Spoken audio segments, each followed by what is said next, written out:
Colum McCann est l'un des plus grands écrivains irlandais, l'un des plus grands écrivains du monde. À ses côtés, Diane Foley, la présidente de la fondation James Foley, du nom de votre fils, Diane, qui a été lâchement assassiné. C'était le 18 août 2014 par l'État islamique en Syrie. Et ce livre est un témoignage exceptionnel et je suis très heureux de vous avoir ensemble. Ce livre s'appelle American Mother. Et il est signé donc de Colum McCann, qui vous a suivi, qui a assisté au procès du bourreau, on va dire, d'un des bourreaux de votre fils, Diane. Pourquoi c'était important d'écrire ce livre aujourd'hui, Colum? Bien, je pense que c'est une des histoires les plus importantes de notre époque. J'ai eu la chance de rencontrer Diane et on a pu raconter l'histoire de Jim Foley. Mais on a eu la chance ensemble de voir le tueur du fils de Diane. On l'a rencontré dans un tribunal en Virginie. On a passé 3 jours à lui parler. C'est un livre sur le pardon, sur la compassion, sur la violence, mais aussi c'est un livre sur la façon dont on peut se réunir et réparer le monde, parce que nous vivons dans un monde où les choses sont brisées. Oui. Diane, évidemment, merci infiniment d'être là. Ce livre est un témoignage pour le monde et, j'allais presque dire, il est plein de vie. Il parle de votre fils, de qui était Jim, qui était ce journaliste incroyable parti en Syrie. Jim était quelqu'un de très curieux, qui aimait lire. Et une des raisons pour laquelle j'ai rencontré Colum, c'est que Jim lisait des livres de Colum dans un bunker en Afghanistan. C'était Jim. Il était curieux au sujet du monde et il adorait raconter des histoires, des récits. C'était le printemps et il était très intéressé par le fait d'aller et d'être le témoin. Et tout ça, de rapporter toutes ces histoires en Occident. Oui, on va voir des images d'un documentaire exceptionnel, multi-primé dans le monde, que vous avez signé pour votre fils, Jim. L'histoire de James Foley. On voit ces images qui montrent un homme incroyable et passionné du monde. C'était lui, c'était ça, votre fils. Oui, c'est quelqu'un qui était vraiment un défi pour moi. Et Jim a grandi, est devenu un jeune homme qui voulait changer le monde. Et après son assassinat horrible, vraiment, on a tenté de trouver quelque chose, de faire du bien à partir de ce deuil terrible que nous avons ressenti. Et c'était possible grâce à ma foi en Dieu et la confiance de tellement de gens qui nous ont aidés, des étrangers, des gens du monde entier, nous ont envoyé de l'argent, des dons, et étaient tellement gentils pour nous. Et ça nous a inspirés. Et vraiment, c'était une sorte de défi véritablement de faire du bien à travers cette tragédie. Jim aurait aimé cela, je pense. Je le sens très fortement. Et il fallait trouver quelque chose pour vraiment redresser le tort terrible qui lui a été fait. Oui, Colum, ce livre est là. Et American Mother, c'est un livre qui parle au cœur. Parce que, évidemment, c'est tragique. L'image de Jim, avec ce tortionnaire, avec ce couteau de boucher qui a été symbolique dans le monde de ce qu'a été la barbarie de l'État islamique avant son supplice, après avoir été torturé. Aujourd'hui, il y a le sourire de Diane, il y a la force de vie de ce livre. Il est là pour dire quoi, ce livre?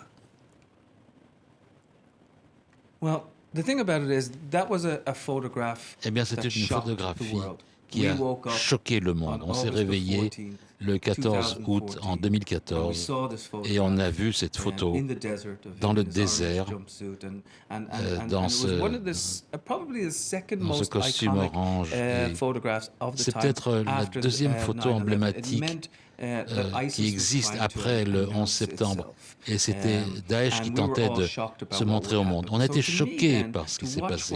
Pour moi, voir ce que Diane a fait ensuite, et ce que sa famille a fait ensuite, pour créer une sorte de bien qui sortait de cette horrible chose, j'ai commencé à examiner pourquoi Jim a été tué, qui l'a tué, pourquoi est-ce que ça a pu se faire quand les otages français sont rentrés à la maison, mais que les otages américains ne sont pas rentrés.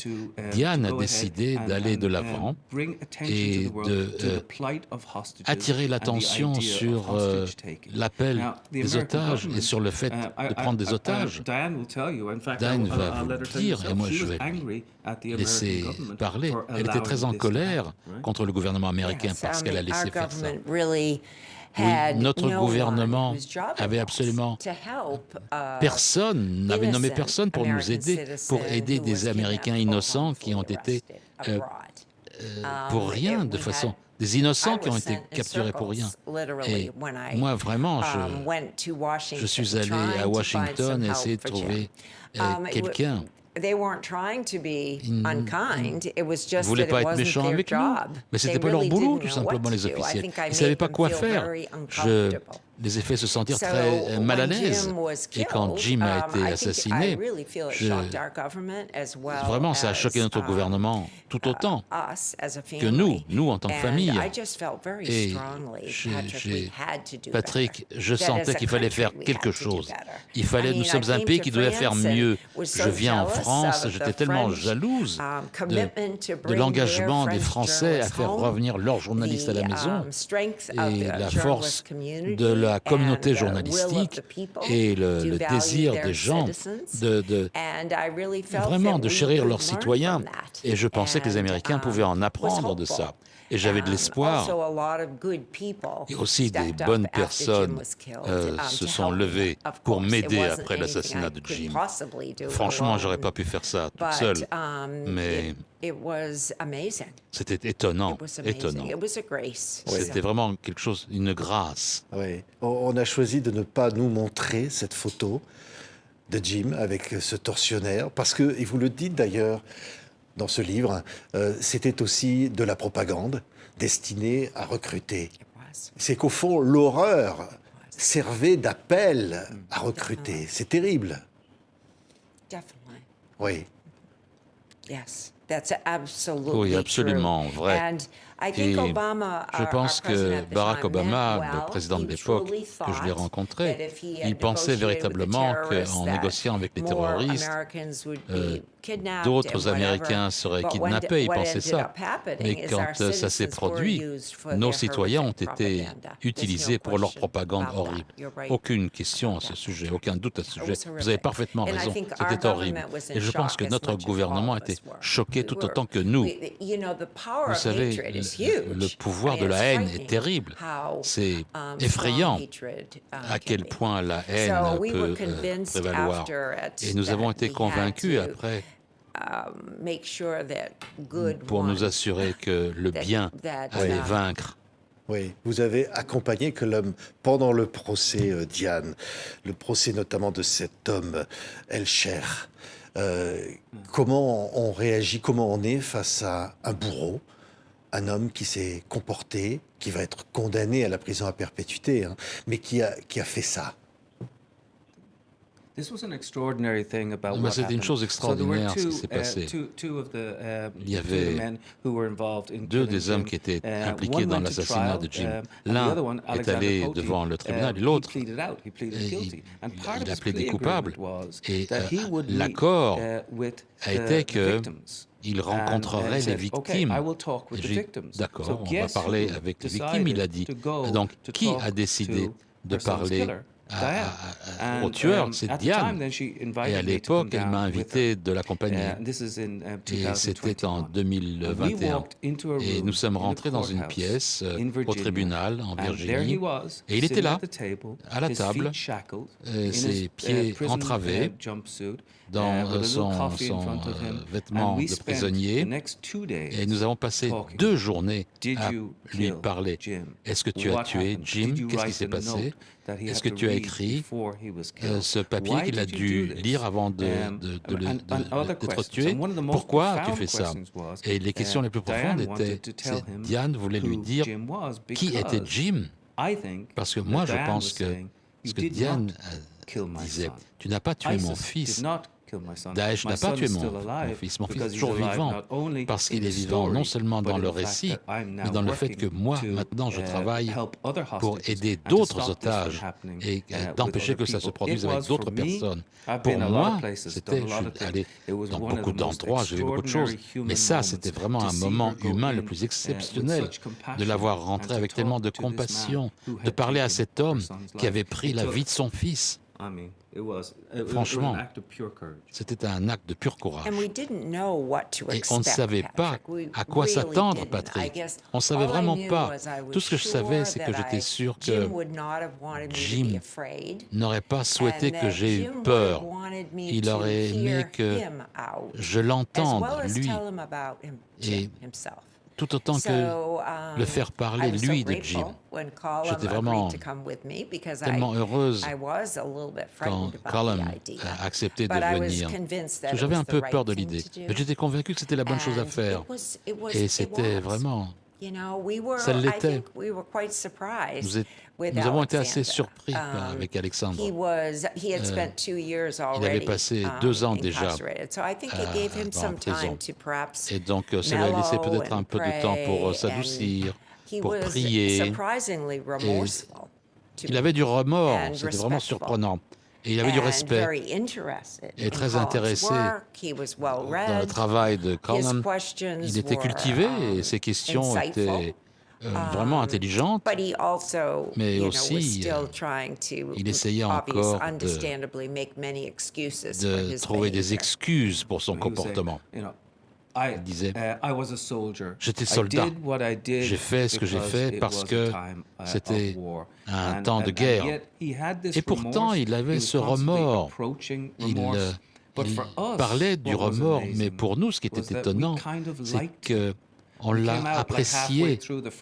Après la première journée, on s'est regardé, on s'est dit, c'est très surprenant. Qu'est-ce qu'on fait avec ça? On sait ce qu'il a fait et on essaye de comprendre pourquoi il l'a fait. Et pourtant, c'est un être humain complexe derrière tout ça. Et en quelque sorte, on est allé d'avant en arrière, parler de religion, de terrorisme, de l'idée de que faire avec les captifs. Et puis soudain, Diane lui a parlé de la vie de Jim. Et donc l'esprit de Jim est entré dans cette pièce d'une certaine manière.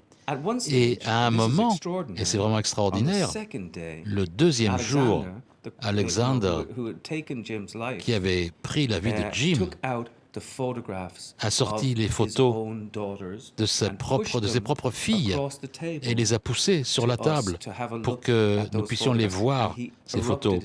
Et il a pleuré. C'était pas joué, c'était vrai. Et il a dit, ça c'est ma vie. Et il fallait voir la complexité de l'homme derrière cet acte horrible.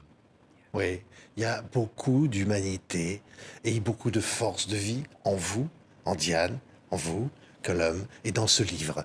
Et c'est vrai que c'est un livre qui inspire quelque chose comme une envie, une force de résistance. Et d'ailleurs, je crois que Diane, c'est ce que vous avez dit à ceux qui ont enlevé la vie de votre fils à la fin du procès. Vous l'avez dit, vous n'aurez pas gagné.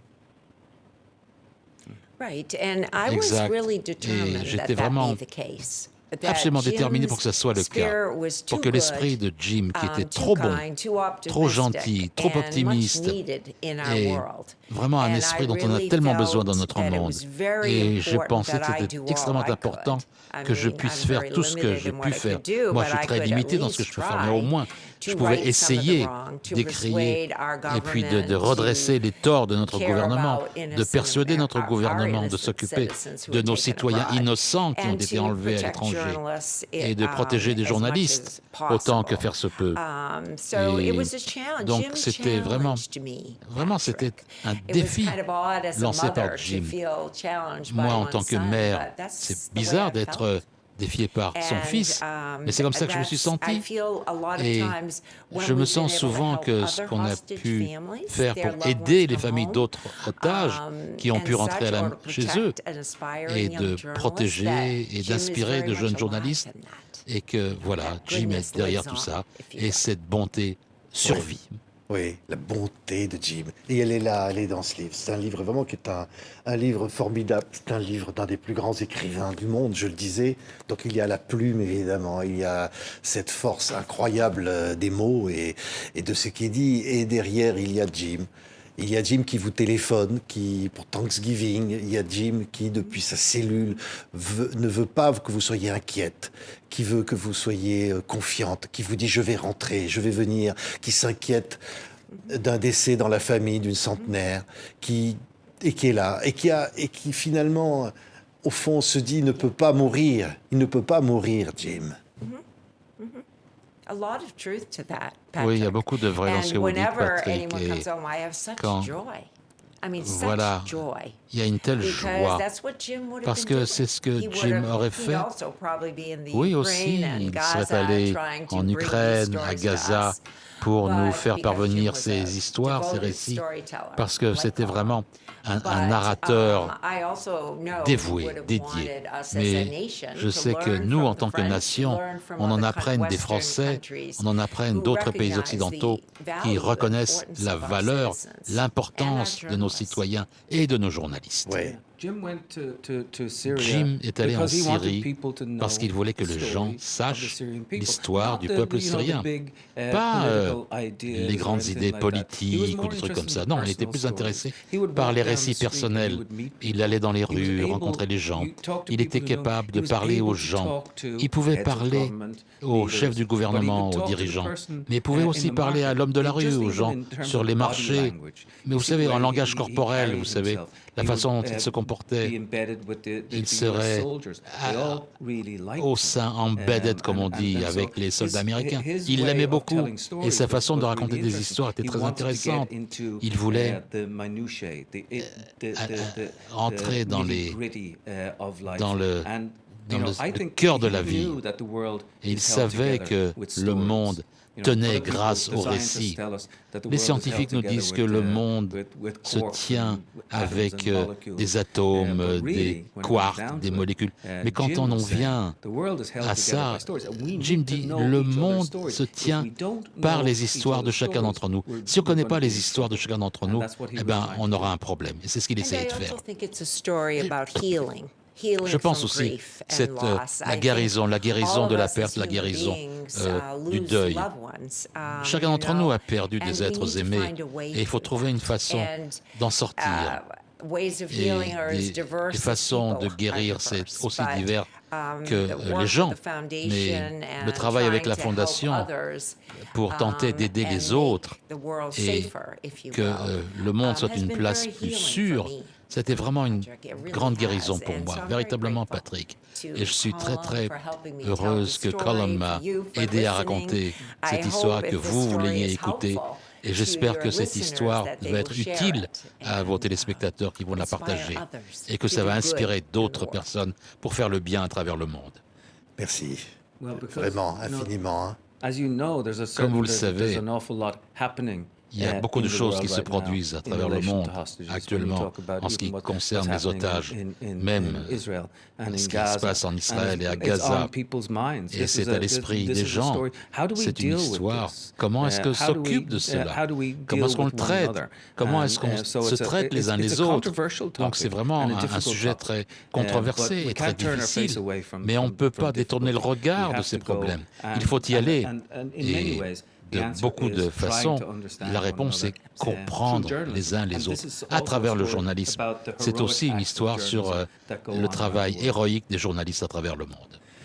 Merci vraiment à tous les deux. Ça s'appelle American Mother, Colum McCann et Diane Foley. Sur notre plateau, ce livre est véritablement exceptionnel et une grande force de vie s'en dégage et on pense à Jim. Merci à tous les deux. Merci. Merci à vous. Merci beaucoup. Merci.